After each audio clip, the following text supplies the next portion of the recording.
Hello అండి, welcome to మావి చిగురు స్టోరీస్. ఈరోజు కథ రెడ్డి గారి వివాహ ప్రహసనం.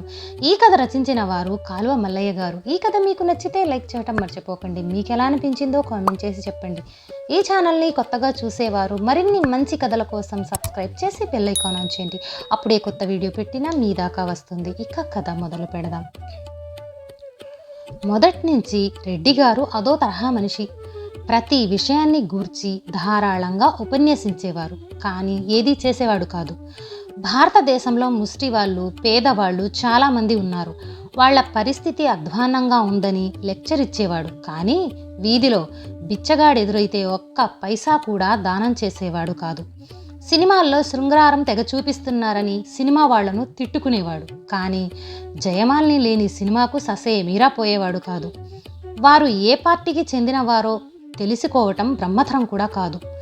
ఆర్ఎస్ఎన్ వాళ్లతో స్వయం సేవక్నని, కాంగ్రెస్ వాళ్లతో పక్కా కాంగ్రెస్ వాదినని, కమ్యూనిస్టుతో కమ్యూనిస్టునని చెప్పుకుంటాడు.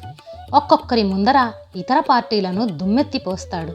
వ్యభిచారం గురించి బాగానే తిడతాడు, కానీ ఏదో ఒక సాకుతో విజయవాడకు పోకుండా ఉండలేడు.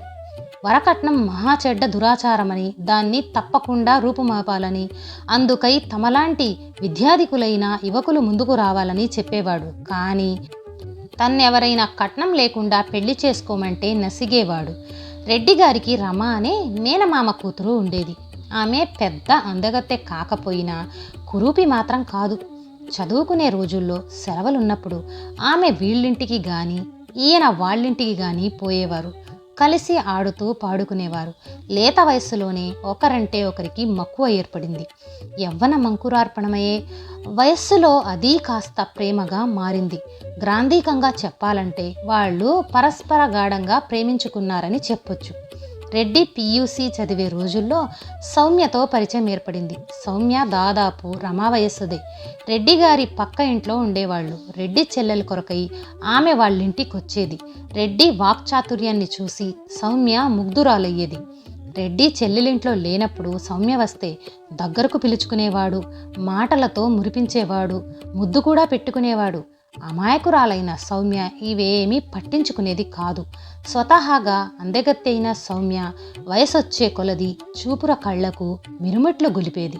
పౌరాణిక భాషలో చెప్పాలంటే ఆమె అందం నందు రంభ కూడా దిగదుడిపే. సౌమ్యను చూస్తున్న కొలది రెడ్డిగారి మనసులో ఉండేది కాదు. కానీ అతనికి చిన్నప్పటి నుంచి రమ అంటే చాలా ఇష్టం. ఈలోగా రెడ్డి తల్లిదండ్రులు సౌమ్యను రెడ్డికి చేసుకుంటే బాగుంటుందని, కట్నంతో కూడా రమ కంటే ఎక్కువగా ఇస్తారని అనుకోగా విన్నాడు. కళ్ళు మిరుమిట్లు గొలిపే సౌమ్య అందం ముందు రమా జ్ఞాపకాలు తుడుచుకుపోసాగాయి. రమా వాళ్ళు మహా ఇస్తే 20,000 ఇస్తారు, కానీ సౌమ్య వాళ్ళు 40,000 ఇస్తారు. రెడ్డి తన మనస్సును క్రమక్రమంగా సౌమ్య వైపు మరల్చాడు. సౌమ్యతో స్నేహం వృద్ధి చేసుకున్నాడు. ఈలోగా రెడ్డి గ్రాడ్యుయేషన్ పూర్తయింది. సౌమ్య ఇప్పుడు వయస్సులో ఉన్నందున దగ్గరకు తీసుకుంటే పోయేది కాదు. అయినా అతడు ఆమెను మాటలతో మురిపిస్తూ తనకామె కాబోయే భార్య అని భయపడకూడదని దగ్గరకు తీసుకునేవాడు. కానీ ఎంత ప్రయత్నించినా ఆమె కాలు జారేంత చనువు మాత్రం ఇవ్వలేదు. ఆ కాలంలో అనగా తాను నిరుద్యోగిగా గ్రాడ్యుయేట్గా ఉన్నప్పుడు తాను సౌమ్యను పెళ్లాటం మహా అదృష్టంగా భావించేవాడు. సౌమ్య విషయం తెలుసుకున్న రమ రెడ్డిని నిలదీసి అడగ్గా తన తల్లిదండ్రులకు రమపై ఇష్టం లేదని ఏవేవో బొంకి ఆమెను తనపై ఆశ వదులుకోమని సలహా ఇచ్చాడు. సౌమ్యతో తన సంసార జీవితాన్ని ఊహించుకుంటూ మధుర స్వప్నాలు గావించేవాడు రెడ్డి. ఈ మధ్యనే రెడ్డి గారికి కేంద్ర ప్రభుత్వ యాజమాన్యం క్రింద పనిచేసే ఒక దొడ్డ కంపెనీలో 700-800 జీతంతో ఉద్యోగం లభించింది.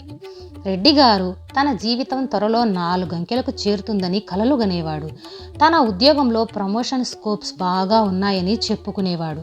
రెడ్డి ఉద్యోగం దొరికిన తర్వాత మ్యారేజీ మార్కెట్లో వాల్యూ చాలా పెరిగింది. చాలా సంబంధాలు ఒకరు 50,000 ఇస్తామని, ఒకరు 60,000 ఇస్తామని రాసాగాడు. అప్పుడు రెడ్డి గారికి తన విలువేంటో తెలిసొచ్చింది. ఇన్ని రోజులు తానేమో అనుకున్నాడు, కానీ తనకు బాగా విలువ ఉన్నట్టు రుజువయ్యింది. ఇప్పుడు రెడ్డి మా చెడ్డ డైలమాలో పడ్డాడు. తాను సౌమ్యను పెళ్లాడ్డమా లేక కొత్త సంబంధాలను ఒప్పుకోవటమా? సౌమ్యను పెళ్లాడితే కేవలం 40,000 ఇస్తారు.